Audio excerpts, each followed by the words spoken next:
से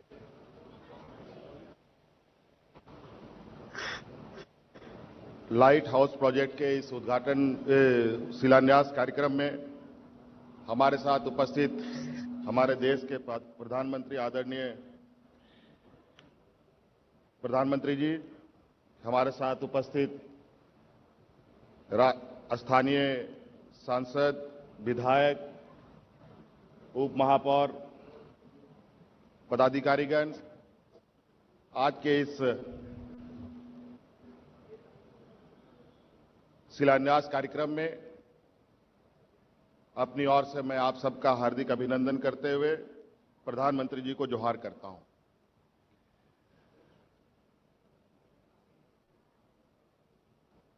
निश्चित रूप से लाइट हाउस प्रोजेक्ट जो आज 7 राज्यों में एक साथ शिलान्यास किया जा रहा है,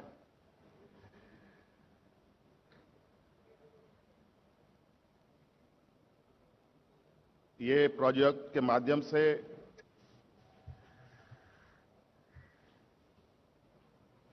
विभिन्न राज्यों में रहने वाले गरीब, कम आय वाले लोगों को लाभ मिलेगा।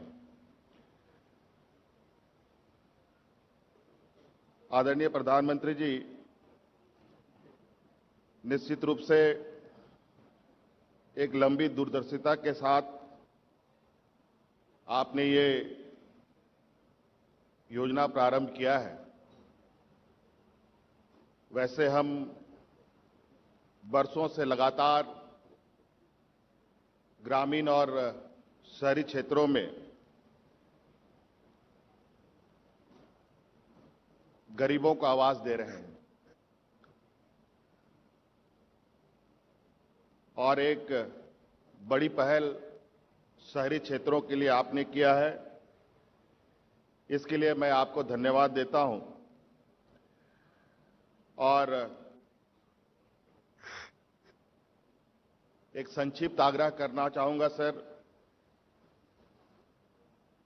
कि जिस तरीके से शहरों में लोगों का आना और यहां बसना होता है, बहुत सारे गरीब मजदूर शहरों में रोजगार की तलाश में आते हैं और बस जाते हैं। ये अनवरत ये चीजें चलती रहती हैं और मुझे लगता है बहुत सारे ऐसे गरीब मजदूर भविष्य में भी आते रहेंगे। मुझे लगता है सर इसमें एक लंबी चर्चा के साथ एक ऐसी कार्य योजना हम तैयार करें जिसके माध्यम से इस तरीके के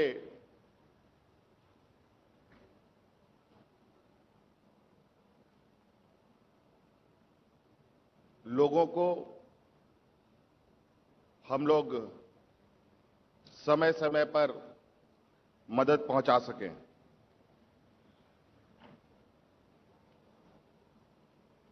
सर, झारखंड अत्यंत पिछड़ा प्रदेश है। यहां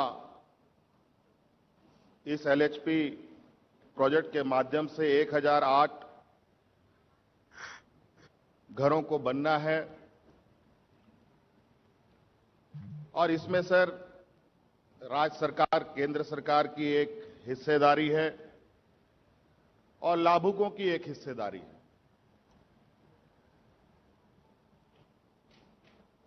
इसमें मैं यही कहना चाहूंगा सर, मेरा आग्रह होगा कि झारखंड में लोगों की आय बहुत कम है मजदूर तबके के लोग इस राज्य में अधिक वास करते हैं। हम उन मजदूरों के ऊपर अधिक से अधिक आर्थिक बोझ कैसे कम हो, इस पर थोड़ा सा मुझे लगता है कि और चिंतन करने की आवश्यकता है। लगभग 7 लाख रुपए गरीबों को अपने खुद से इंतजाम करने की आवश्यकता इसमें पड़ेगी। इसमें से थोड़ा कुछ शेयर केंद्र सरकार की तरफ से बढ़ा दिया जाता तो ये बहुत अच्छा होता। विशेष सर, यही आग्रह के साथ आपके आज के इस शिलान्यास कार्यक्रम में मैं अपनी बातों को समाप्त करता हूं। बहुत बहुत धन्यवाद और नए साल की बहुत बहुत शुभकामनाएं। यहां उपस्थित विभिन्न राज्यों के सभी मुख्यमंत्री को सबको जोहार। बहुत बहुत धन्यवाद माननीय। आज के इस शुभ अवसर पर प्रधानमंत्री आवास योजना शहरी के क्रियान्वयन में उत्कृष्ट कार्य प्रदर्शन करने वाले 4 राज्य, 20 नगर निकाय एवं 88 लाभार्थियों को प्रधानमंत्री आवास योजना पुरस्कार 2019 से सम्मानित किया जा रहा है। इसके अलावा बेस्ट प्रैक्टिसेस एंड इनोवेशंस हेतु राज्य एवं केंद्र शासित प्रदेशों को विभिन्न श्रेणियों में 9 विशेष पुरस्कारों से भी सम्मानित किया जा रहा है। माननीय प्रधानमंत्री जी से विनम्र निवेदन है कि वे योजना के क्रियान्वयन में उत्कृष्ट प्रदर्शन करने वाले 4 राज्यों को सम्मानित करने का कष्ट करें। उत्तर प्रदेश राज्य द्वारा योजना में उत्कृष्ट प्रदर्शन कर प्रथम स्थान प्राप्त किया गया है। माननीय मुख्यमंत्री महोदय से सादर अनुरोध है कि वे माननीय प्रधानमंत्री जी से इस सम्मान को कृपा पूर्वक स्वीकार करें।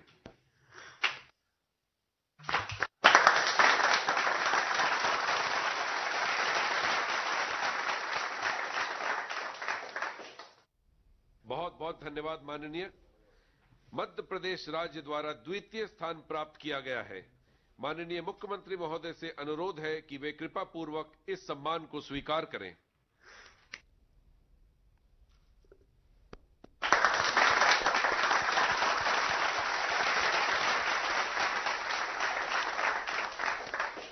बहुत बहुत आभार माननीय। आंध्र प्रदेश राज्य द्वारा तृतीय स्थान प्राप्त किया गया है। माननीय मुख्यमंत्री महोदय से सादर अनुरोध है कि वे इस सम्मान को स्वीकार करें।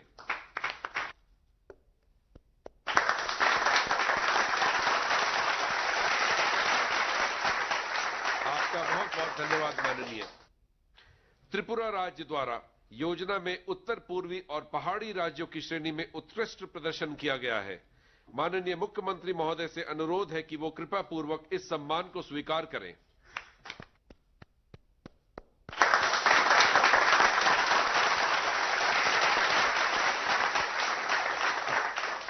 माननीय प्रधानमंत्री जी का बहुत बहुत धन्यवाद। माननीय प्रधानमंत्री जी की प्रेरणा से देश के निर्माण क्षेत्रों में एक क्रांतिकारी परिवर्तन लाने का ऐतिहासिक क्षण आ गया है। माननीय प्रधानमंत्री जी से आदरपूर्वक निवेदन है कि वे अपने कर कमलों से 6 शहरों में लाइट हाउस प्रोजेक्ट्स का रिमोट द्वारा इस शिलापट का अनावरण करते हुए शिलान्यास करने की कृपा करें।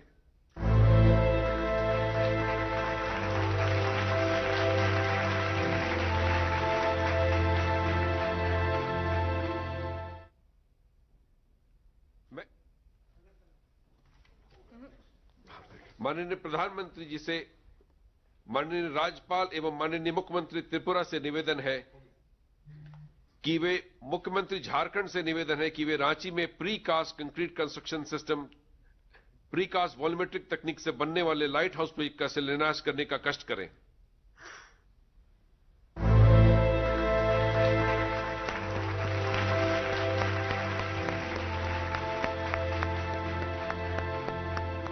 बहुत बहुत धन्यवाद। अब माननीय प्रधानमंत्री जी से माननीय राज्यपाल एवं माननीय मुख्यमंत्री उत्तर प्रदेश से निवेदन है कि वे लखनऊ में स्टे इन प्लेस फोमवर्क सिस्टम तकनीक से बनने वाले लाइट हाउस प्रोजेक्ट का शिलान्यास करने का कष्ट करें।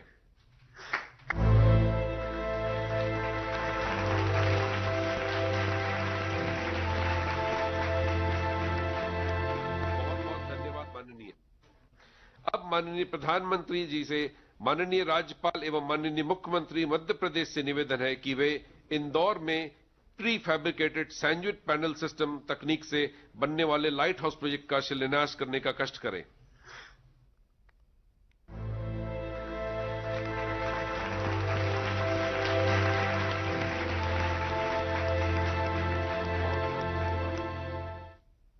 अब माननीय प्रधानमंत्री जी एवं माननीय मुख्यमंत्री गुजरात से निवेदन है कि वे राजकोट में मोनोलिथिक कंक्रीट कंस्ट्रक्शन तकनीक से बनने वाले लाइट हाउस प्रोजेक्ट का शिलान्यास करने का कष्ट करें।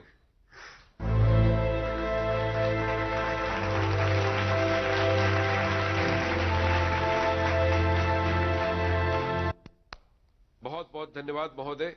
अब माननीय प्रधानमंत्री जी से माननीय राज्यपाल एवं माननीय मुख्यमंत्री तमिलनाडु से निवेदन है कि वे चेन्नई में precast concrete construction system precast component assembled at site तकनीक से बनने वाले लाइट हाउस प्रोजेक्ट का शिलान्यास करने की कृपा करें।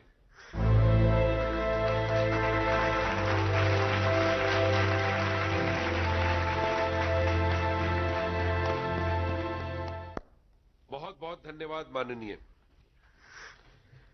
आत्मनिर्भर भारत के रूप में एक नए राष्ट्र का निर्माण के प्रेरणा स्रोत माननीय प्रधानमंत्री जी से अब हम आदरपूर्वक अनुरोध करेंगे कि वे अपने आशीर्वचनों से हम सबका मार्गदर्शन देने की कृपा करें।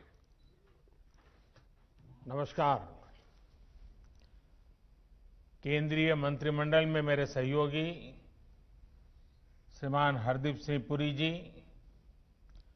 त्रिपुरा के मुख्यमंत्री विप्लव कुमार देव जी, झारखंड के मुख्यमंत्री भाई हेमंत सोरेन जी, उत्तर प्रदेश के मुख्यमंत्री योगी आदित्यनाथ जी, मध्य प्रदेश के मुख्यमंत्री श्रीमान शिवराज सिंह जी चौहान, गुजरात के मुख्यमंत्री श्रीमान विजय रूपाणी जी, तमिलनाडु के मुख्यमंत्री थिरु ई के पनलानी स्वामी जी, आंध्र प्रदेश के मुख्यमंत्री श्री वाई एस जगनमोहन रेड्डी जी, कार्यक्रम में उपस्थित सभी आदरणीय गवर्नर महोदय, उपस्थित अन्य सभी महानुभाव, भाइयों और बहनों, आप सभी को, सभी देशवासियों को 2021 की बहुत बहुत शुभकामनाएं, अनेक अनेक मंगल कामनाएं।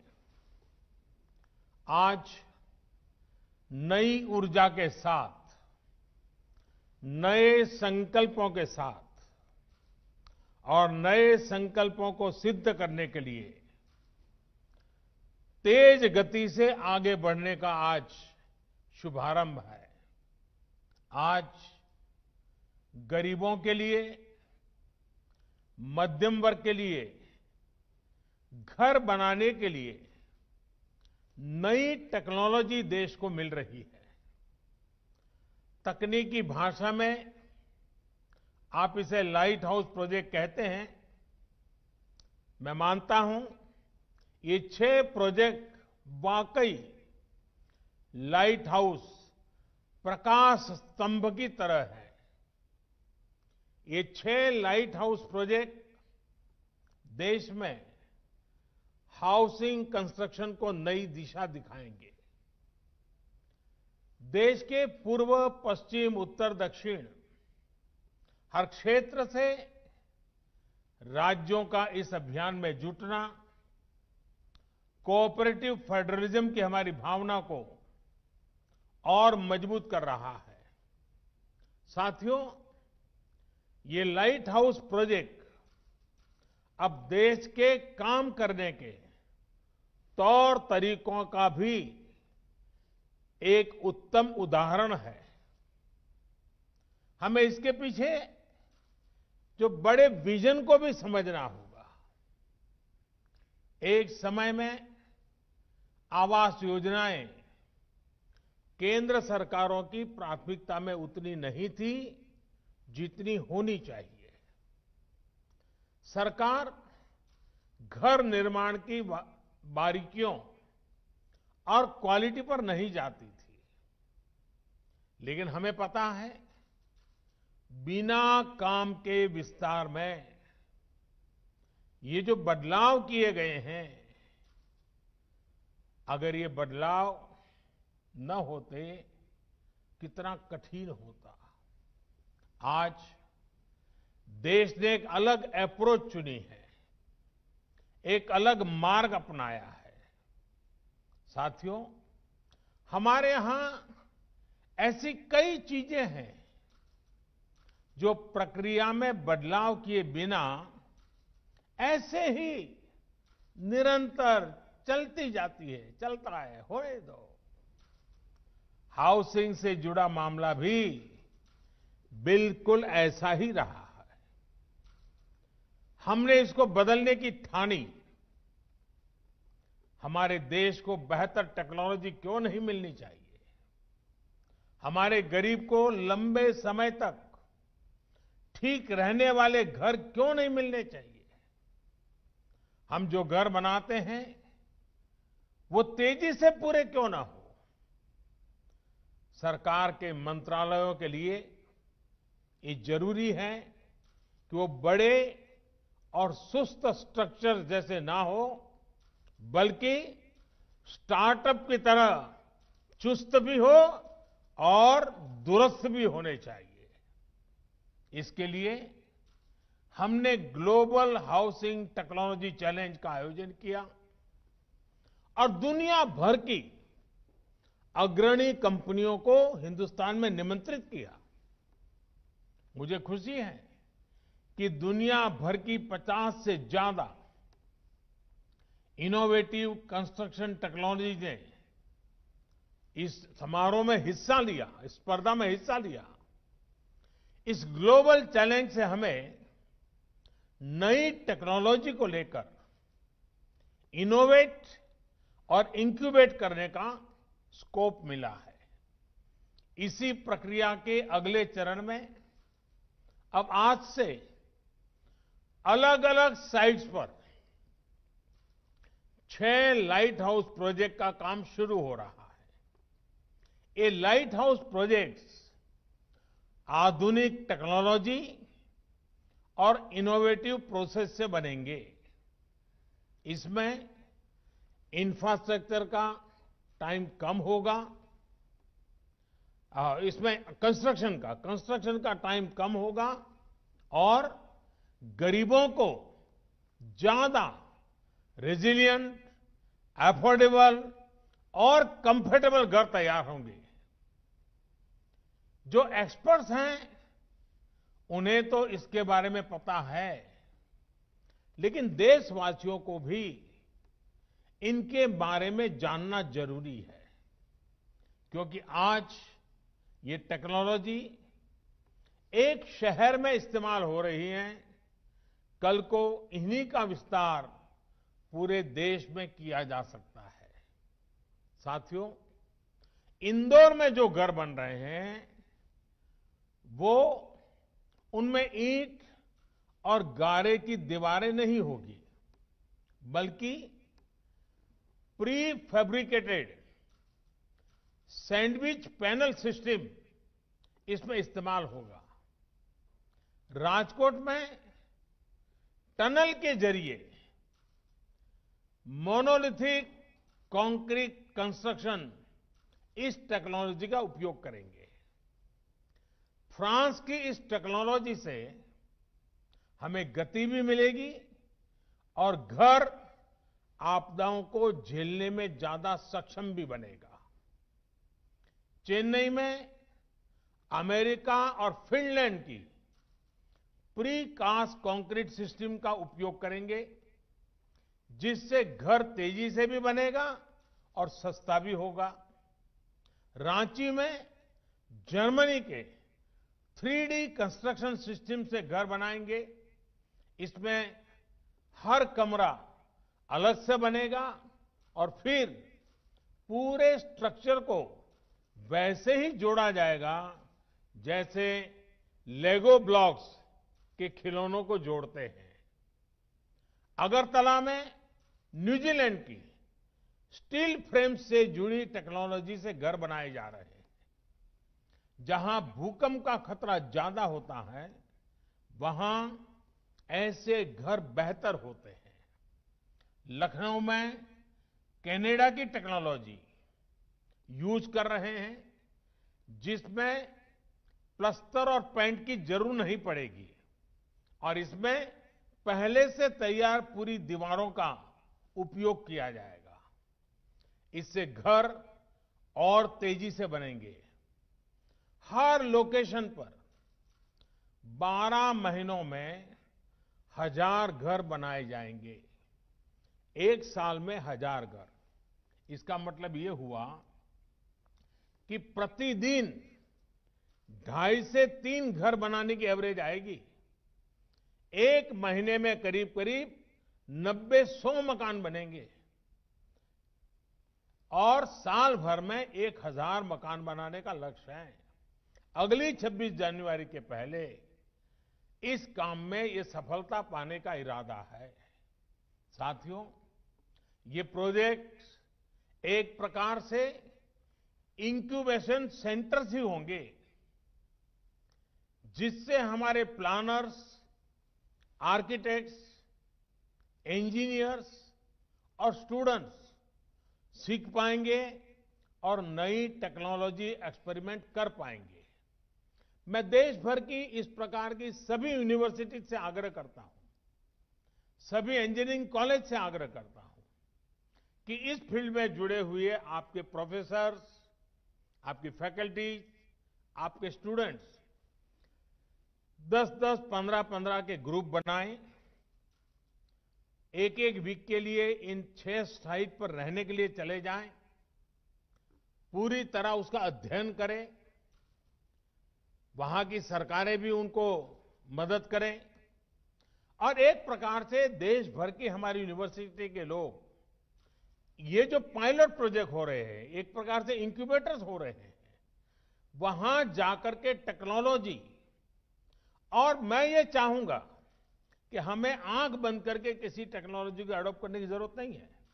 हम देखें और फिर हमारे देश की जरूरत के हिसाब से, हमारे देश के संसाधनों के हिसाब से, हमारे देश की रिक्वायरमेंट के हिसाब से हम इस टेक्नोलॉजी का शेप बदल सकते हैं क्या, उसकी एक्टिविटी बदल सकते हैं क्या, उसके परफॉर्मेंस लेवल को बदल सकते हैं क्या।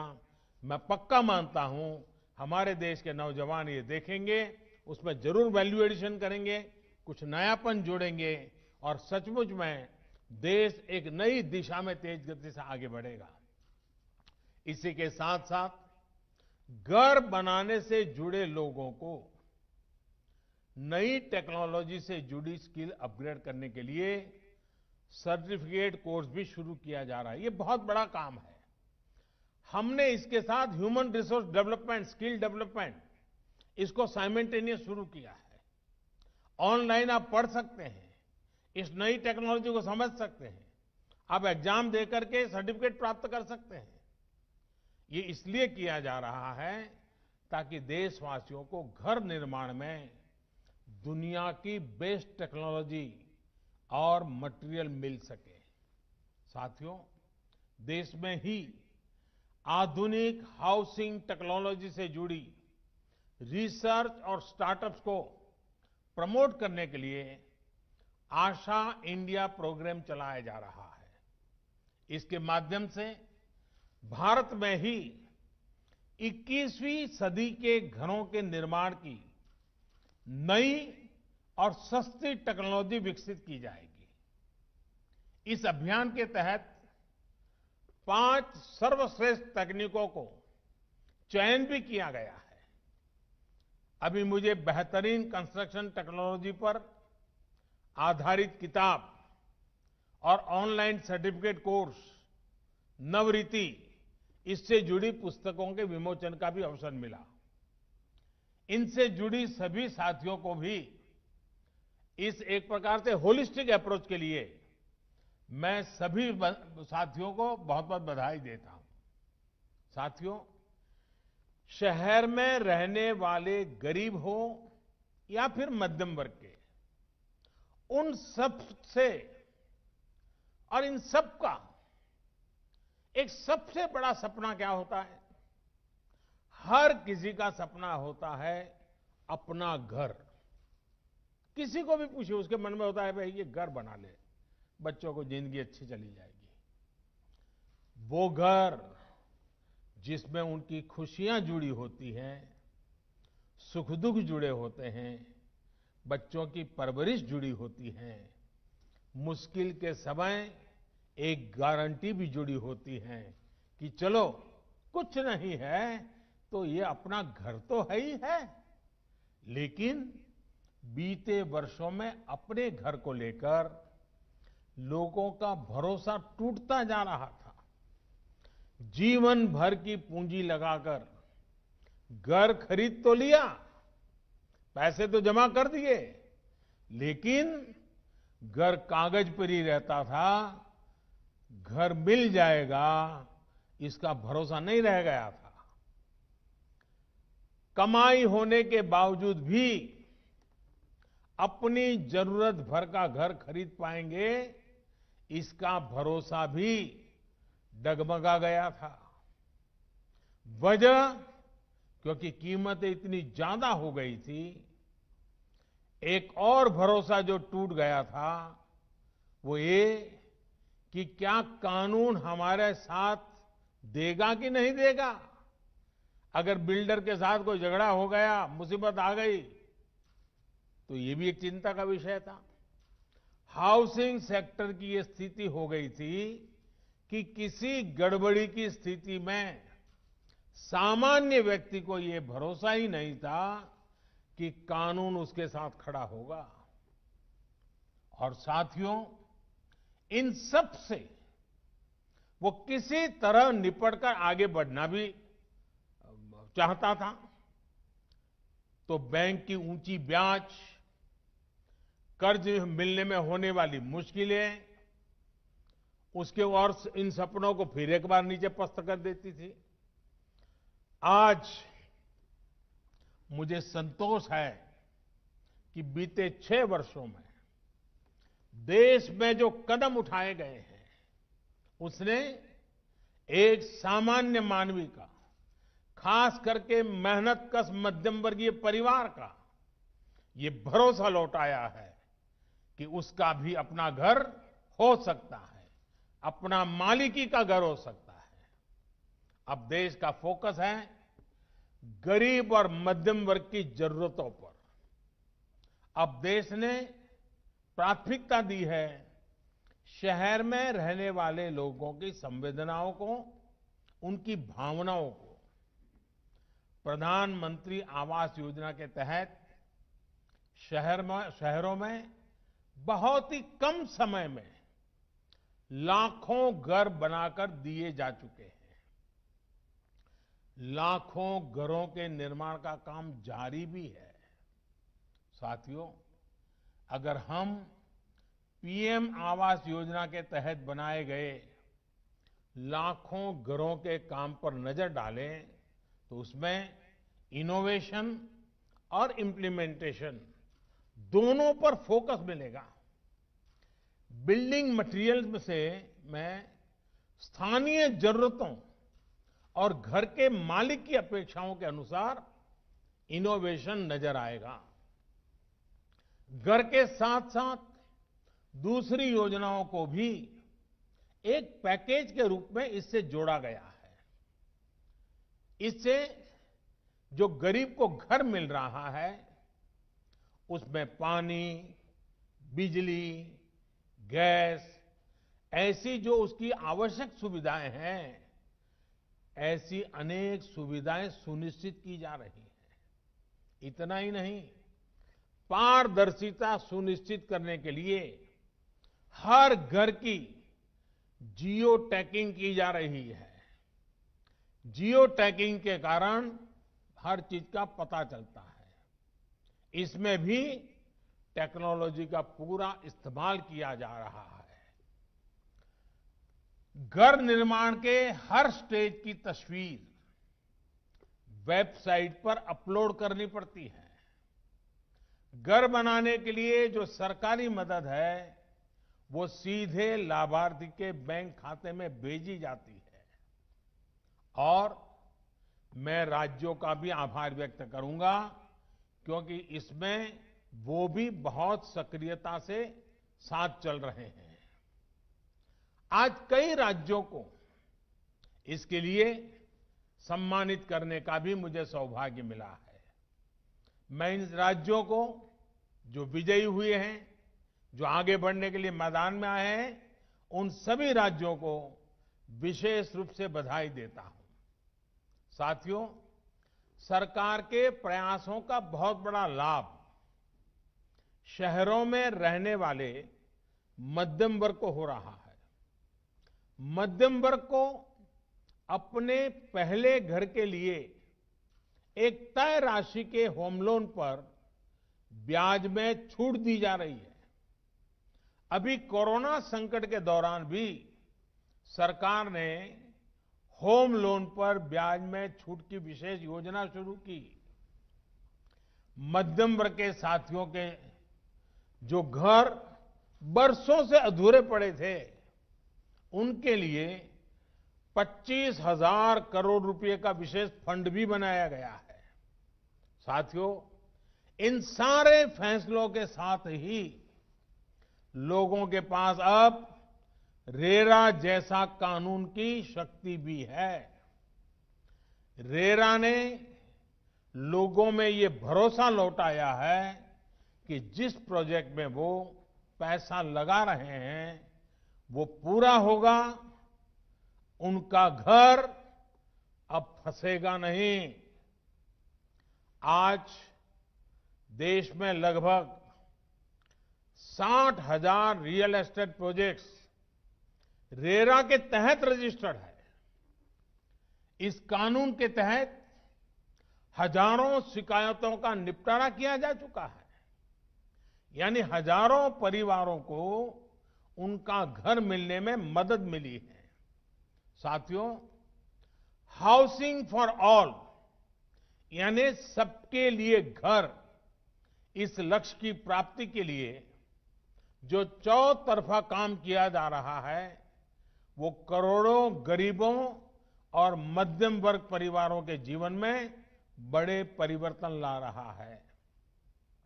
ये घर गरीबों के आत्मविश्वास को बढ़ा रहे हैं। ये घर देश के युवाओं के सामर्थ्य को बढ़ा रहे हैं। इन घरों की चाबी से कई द्वार एक साथ खुल रहे हैं। जब किसी को घर की चाबी मिलती है ना, तब वो दरवाजा या चार दीवार इतना तक नहीं होता है। जब घर की चाबी हाथ आती है तो एक सम्मानपूर्ण जीवन का द्वार खुल जाता है, एक सुरक्षित भविष्य का द्वार खुलता है।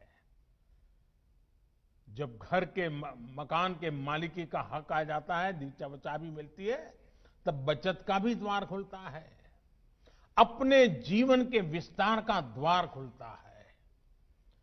5-25 लोगों बीच में, समाज में, ज्ञाति में, बिरादरी में एक नई पहचान का द्वार खुल जाता है, एक सम्मान का भाव लौट आता है, आत्मविश्वास पनपता है। ये चाबी लोगों के विकास का, उनकी प्रगति का द्वार भी खोल रही है। इतना ही नहीं, ये चाबी भले ही दरवाजे की चाबी होगी, लेकिन वो दिमाग के भी वो ताले खोल देती है, जो नए सपने संजोने लग जाता है, नए संकल्प से की ओर बढ़ चलता है और जीवन में कुछ करने के सपने नए तरीके से बुनने लग जाता है। इस चाबी की इतनी ताकत होती है। साथियों, पिछले साल कोरोना संकट के दौरान ही एक और बड़ा कदम भी उठाया गया है। ये कदम है एफोर्डेबल रेंटल हाउसिंग कॉम्प्लेक्स। ये योजना, इस योजना का लक्ष्य हमारे वो श्रमिक साथी हैं जो एक राज्य से दूसरे राज्य में या फिर गांव से शहर आते हैं। कोरोना के पहले तो हमने देखा था कि कुछ जगह से अन्य राज्य से आए लोगों के लिए अनाप शनाप कभी कभी बातें बोली जाती थी, उनको अपमानित किया जाता था। लेकिन कोरोना के समय सारे मजदूर अपने अपने यहां वापस गए तो बाकियों को पता चला कि इनके बिना जिंदगी जीना कितना मुश्किल है, कारोबार चलाना कितना मुश्किल है, उद्योग धंधे चलाना कितना मुश्किल है। और हाथ पैर जोड़ करके लोग लगे वापिस आओ वापिस आओ। कोरोना ने हमारे श्रमिकों के सामर्थ्य को, सम्मान को, जो लोग स्वीकार नहीं करते थे उनको स्वीकार करने के लिए मजबूर कर दिया। हमने देखा है कि शहरों में हमारे इन श्रमिक बंधुओं को उचित किराए पर मकान उपलब्ध नहीं हो पाते। इसके कारण छोटे छोटे कमरे में बड़ी संख्या में श्रमिकों को रहना पड़ता है। इन जगहों पर पानी, बिजली, टॉयलेट से लेकर अस्वच्छता, ऐसी अनेक समस्याएं भरी पड़ी रहती है। राष्ट्र की सेवा में अपना श्रम लगाने वाले ये सभी साथी गरिमा के साथ जीवन जिए, ये भी हम सभी देशवासियों का दायित्व है। इसी सोच के साथ सरकार उद्योगों के साथ और दूसरे निवेशकों के साथ मिलकर उचित किराए वाले घरों का निर्माण करने पर बल दे रही है। कोशिश ये भी है कि आवास उसी इलाके में हो जहां वो काम करते हैं। साथियों, रियल एस्टेट सेक्टर को प्रोत्साहित करने के लिए भी निरंतर निर्णय लिए जा रहे हैं। खरीदारों में उत्साह बढ़ाने के लिए घरों पर लगने वाले टैक्स को भी बहुत कम किया जा रहा है। सस्ते घरों पर जो टैक्स पहले 8% लगा करता था, वो अब सिर्फ 1% है। वहीं सामान्य घरों पर लगने वाले 12% टैक्स की जगह अब सिर्फ 5% जीएसटी लिया जा रहा है। सरकार ने इस सेक्टर को इंफ्रास्ट्रक्चर की भी मान्यता दी है ताकि उन्हें सस्ती दरों पर कर्ज मिल सके।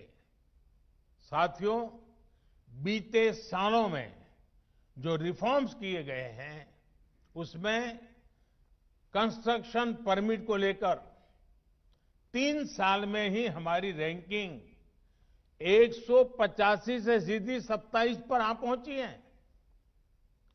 कंस्ट्रक्शन से जुड़ी परमिशन के लिए ऑनलाइन व्यवस्था का विस्तार भी 2000 से ज्यादा शहरों में हो चुका है।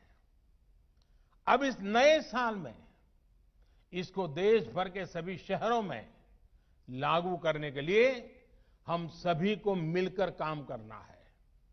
साथियों, इंफ्रास्ट्रक्चर और कंस्ट्रक्शन पर होने वाला निवेश और विशेषकर हाउसिंग सेक्टर पर किया जा रहा खर्च अर्थव्यवस्था में फोर्स मल्टीप्लायर का काम करता है। इतनी बड़ी मात्रा में स्टील का लगना, सीमेंट का लगना, कंस्ट्रक्शन मटेरियल का लगना पूरे सेक्टर को गति देता है। इससे डिमांड तो बढ़ती ही है, रोजगार के भी नए अवसर बनते हैं। देश का रियल एस्टेट सेक्टर निरंतर मजबूत हो, इसके लिए सरकार की कोशिश लगातार जारी है। मुझे विश्वास है कि हाउसिंग फॉर ऑल का सपना जरूर पूरा होगा। गांवों में भी इन वर्षों में 2 करोड़ घर बनाए जा चुके हैं। इस वर्ष हमें गांवों में बन रहे घरों में भी और तेजी लानी है। शहरों में इस नई टेक्नोलॉजी के विस्तार से भी घरों के निर्माण और डिलीवरी दोनों में ही तेजी आएगी। अपने देश को तेज गति से आगे बढ़ाने के लिए हम सभी को तेज गति से चलना ही होगा, मिलकर के चलना होगा, निर्धारित दिशा में चलना होगा। लक्ष्य को ओझल होने देना नहीं है और चलते रहना है। और इसके लिए तेज गति से फैसले भी लेने ही होंगे। इसी संकल्प के साथ मैं आज आप सबको इस 6 लाइट हाउस, एक प्रकार से हमारे नई पीढ़ी को, हमारे टेक्नोलॉजी और इंजीनियरिंग के विद्यार्थियों के लिए ये सबसे ज्यादा उपयोगी हो, ये मेरा इच्छा रहेगी। मैं चाहूंगा सभी यूनिवर्सिटीज को, मैं चाहूंगा सभी कॉलेजेस को, इस प्रकार के जो महत्वपूर्ण प्रोजेक्ट होते हैं उसका अध्ययन करना चाहिए, जाकर के देखना चाहिए कि कैसे हो रहा है, कि टेक्नोलॉजी का उपयोग कैसे होता है, हिसाब किताब कैसे लगाया जाता है। ये अपने आप में शिक्षा का बहुत बड़ा एक दायरा बन जाएगा। और इसलिए मैं देश के सभी युवा इंजीनियरों को, टेक्नीशियनों को विशेष रूप से निमंत्रण देता हूं। इस लाइट हाउस से जितनी लाइट वो ले सकते हैं लें, और अपनी लाइट जितनी उसमें डाल सकते हैं डालें, अपने दिमाग की लाइट जितनी लगा सकते हैं लगाएं।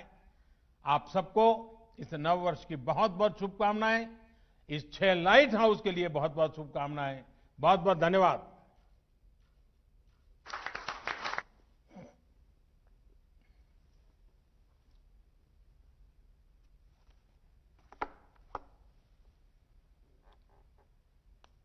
माननीय प्रधानमंत्री जी, आपके प्रेरणादायक संबोधन के लिए बहुत बहुत आभार। आज हमें आपसे अपार उत्साह और ऊर्जा प्राप्त हुआ है। यह हमारा सौभाग्य है कि हम इस ऐतिहासिक क्षण के साक्षी बने। माननीय प्रधानमंत्री जी, सभी माननीय राज्यपाल महोदय, माननीय मुख्यमंत्री गण तथा अन्य गणमान्य अतिथियों को बहुत बहुत आभार। हम सभी आपके विजन आत्मनिर्भर भारत और 2022 तक सबके लिए आवास को पूरा करने के लिए संपूर्ण मनोयोग से कार्य करते रहेंगे। आप सभी को नववर्ष की शुभकामनाएं एवं धन्यवाद। जय हिंद।